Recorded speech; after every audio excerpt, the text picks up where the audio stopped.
He was a teenager on a killing spree. The Washington, D.C. area, 2002. Jamaican-born Lee Boyd Malvo and his older accomplice John Muhammad randomly shoot 13 people, killing 10 of them. A man just fell in the parking lot. Now serving life in a Virginia maximum security prison, Malvo speaks exclusively to 18 Degrees North about life as a convicted murderer. Well, I agree to do this interview because it allows me to speak to my people, an actual Jamaican audience. As Malvo launches a legal challenge against his life sentences, we ask, what went wrong? Who was to blame? That's tonight on 18 Degrees North.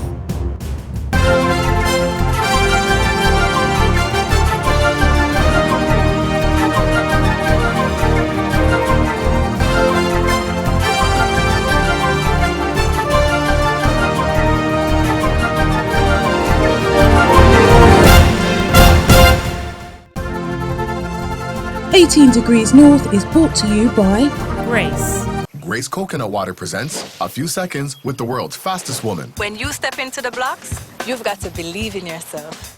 Be yourself and always be good to yourself. Life is fast. Hydrate well with Grace Coconut Water. I love Gen Money Transfer. Yo, love my JN Money Transfer card.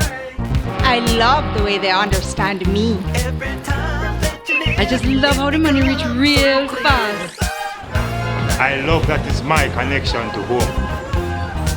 I love that it is so very convenient. I love the way they help me say I love you. I'm my thing this.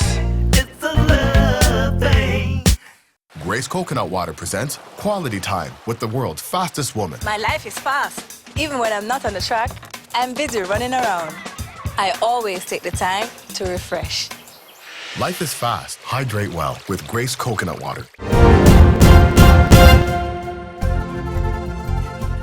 Hello, I'm Zara Burton and welcome to 18 Degrees North. It's from right here in Kingston, Jamaica, where every week we'll take you on a global journey with us as we bring you a newer perspective on Caribbean affairs. And we begin tonight with an 18 Degrees North exclusive. More than 10 years after one of the largest manhunts in American history, Lee Boyd Malvo, the DC sniper, is now challenging his 10 life sentences. The Jamaican-born Malvo was a minor at the time of his crimes when he and his older accomplice, John Muhammad, went on a shooting spree that lasted 3 weeks, killing 10 people and wounding 3. From October 2nd through October 25th, 2002, people all around the world watched as TV news reports covered the mass terror that struck residents in D.C. and portions of Maryland and Virginia. 5 fatalities, 5 different locations, and 5 bullets. Schools went into lockdown, and residents stayed indoors as a pair of elusive snipers randomly shot people, young and old, in parking lots and outside stores, and in broad daylight. A man has been killed in front of me. After 3 weeks, police eventually arrested the pair, 41-year-old John Allen Muhammad and his 17-year-old accomplice, Lee Boyd Malvo. Both were found guilty of capital murder. Muhammad was put to death by lethal injection in 2009. Death was pronounced at 9:11 p.m. While Malvo has been serving life in prison without parole. Even though he said he wouldn't do any more TV interviews, he made an exception for 18 Degrees North. He told us why in an interview by phone from a maximum security prison in Pound, Virginia, 37 degrees north and 83 degrees west. Well, I agree to do this interview because it allows me to speak to my people, an actual Jamaican audience, and also bring to light certain issues that actually are prevalent among the Jamaican community because a lot of parents migrate and leave their children. A lot of the stuff I went through. What lessons did you want to impart to the Jamaican people since you brought it up? The most important thing that you can give to your children is your time. Not things, not possessions, your time. And that's the one thing I did not receive. Before I left Jamaica, my mother asked my father to. He had a house, he had everything, but he decided not. Now, for a period of time, up until I was like 9 years old, he did offer money, support, clothing, but that's not what I needed. I needed his time. And it would have taken certain sacrifices happened. But you see, a lot of you stayed at home in Jamaica, even while he was in the Cayman Islands working, at least he would know where I was at and that I'd be safe. As for my mother, when I went to Antigua, she, after being there for 3 months, in an island where I know no one, she left me there for an entire year to fend for myself. Are you saying that John Mohammed became the father figure in your life? Exactly. I met Mohammed in May because I used to frequent his computer shop, and I saw the relationship he had with his son. I needed just someone to care enough to be with. Because it's not as if I was a child who was continuing to stay in trouble. I stayed in school, I was on top of my class, I got good grades, I did everything that I could possibly do.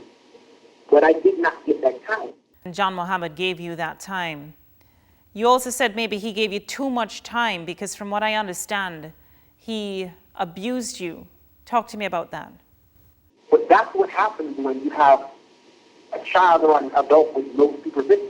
It's a situation in which the same thing happened to abuse women. How did he abuse you? Well, it started off with petty, and then it became sexual. That was the abuse. It became sexual, you said? Yes. That's why the control was really so powerful, because the relationship was not only a father and son.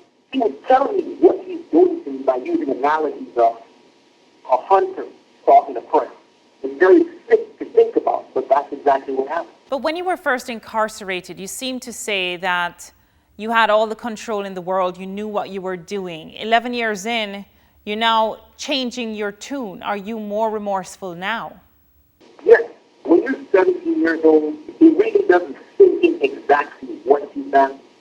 He did not give me an opportunity to think, because when I think I have doubts, so he always kept me preoccupied with on a need-to-know basis. So you were saying that even though you were 17 years old, you just went out there and killed, you had no control over your thought process?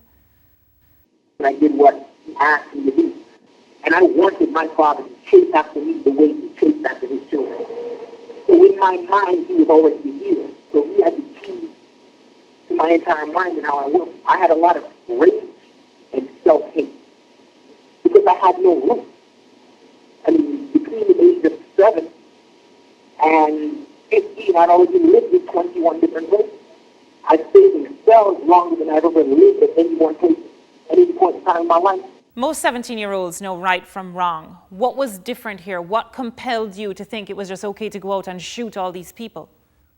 What made it possible was the philosophy. He had me under a philosophy that was a mixture of the Nation of Islam with his own twist. Because I already had enough race and self-hate,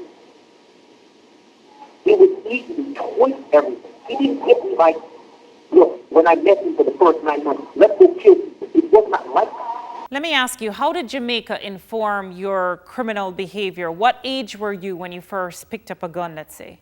I was 16 years old when I first picked up a gun. So after meeting John Mohammed? I mean, I've seen a lot of sick things in Jamaica and lived through on a daily basis. It's very easy for someone who's been raised to hate themselves not to value life. How many people have you hurt, Lee? Because you said that in addition to the DC sniper shootings, you participated in a number of other shootings as well. How many people did you actually pull the trigger and kill? 20 to 24. You've personally killed between 20 and 24 people. For example, I went through a process of training for months, which involved robbing, killing, and assassinating people, whether it's murder for hire, killing people, robbery, with guns, with knives, with just your bare hands. And I would evaluate it after each quote-unquote mission.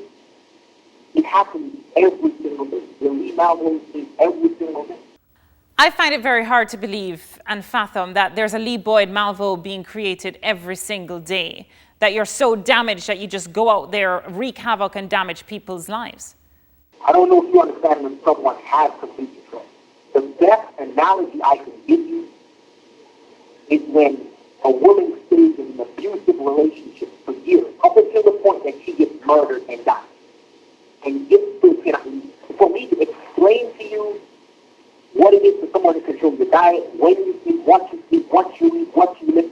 It was a complete 24 hours. He had everything, Lee, that's what you said? You really don't care about dying. You're repressed, and you're very angry and raged in your drug of choice, and you hurt yourself. It is not at all hard to hurt others.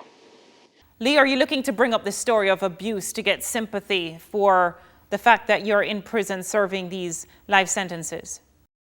The very first question my father asked me when he saw me was if I'm a b****. That's the very first question. He didn't ask me, are you okay? Are you hungry? Do you have money in your book? He asked me, in so many words, are you a b****? We're from a homophobic culture that has no tolerance or acceptance. Now, do I identify myself as homosexual? No. But with what happened, that's the very first question this man asked. Do you understand when you had ran away from someone on multiple occasions, and he tells you he don't want nothing to do with you, and the very first time you see him, the very first question he has to ask you, are you a box? What that feels like and what it's like to process that? I had to handle one thing at a time. I couldn't overload myself by trying to deal with the entire gamut of what I had done. I took things piece by piece. And here I am psychologist, I am priest, I am teacher, I am my own best friend, and my own worst enemy. Your lawyers just asked to vacate the life sentences based on the fact that you weren't quite 18 at the time of your crimes. Are you saying you don't deserve a life sentence? Instead of keeping a man in prison for life, they should just kill him. Because this is a slow death. Keep someone in the hole indefinitely with no chance that you will leave the population to be around prison. It makes no sense. You might as well kill him. Because eventually, you're going to lose your mind. Would you have preferred a sentence of death like your accomplice John Muhammad? Compared to doing life in prison? Yes. Right now? Yes. This is a slow death. This is total deprivation. Lee, what keeps you going every day? Is it religion? Yoga and meditation is what keeps me balanced. Because it keeps me focused on I can't see outside the cell. No contact with humans or animals. It has taken a toll. Thank you very much, Lee, for sharing your story. To see the full 30-minute interview with Lee Boyd Malvo, go to our website, www.18degreesnorth.tv. And coming up on 18 Degrees North, how does a young boy with dreams of becoming a pilot instead become a mass murderer? The father of Lee Boyd Malvo speaks to 18 Degrees North on the streets of Kingston, Jamaica. Leslie Malvo says he idolized his son, but he admits work in Grand Cayman prevented him from spending enough time with his son. We ask anthropologist Dr. Herbert Gale, are absent fathers to blame for criminal sons? That's next on 18 Degrees North. The preceding segment was brought to you by JN International Money Transfer. I love JN Money Transfer. Yo, love my JN Money Transfer card. I love the way they understand me. I just love how the money reach real fast. I love that it's my connection to home. I love that it is so very convenient. I love the way they help me say I love you. I'm my thing this. It's a love thing. First Global Bank presents Rewards Your Way, the Visa Credit Cards rewards program that gets you the stuff you really want. Of course, there's travel and hotel, but there's also merchandise from our vendor partners, name brand appliances and accessories, hardware and tools, designer furniture, access to amazing local attractions, and even groceries. First Global Rewards Your Way makes the impossible possible with the best Visa rewards program and the lowest interest rates in Jamaica. What are you waiting for? Upgrade your card to FGB Visa today. Finally, a way to help control your diabetes.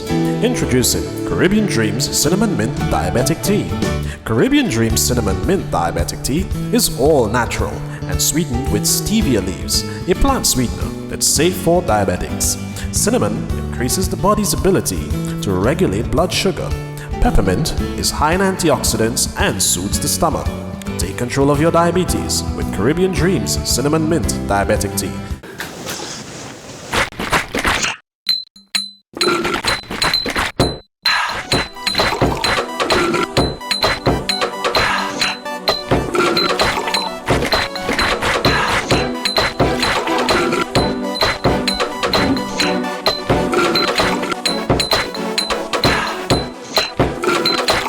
nice tropical rhythms for the fun of life.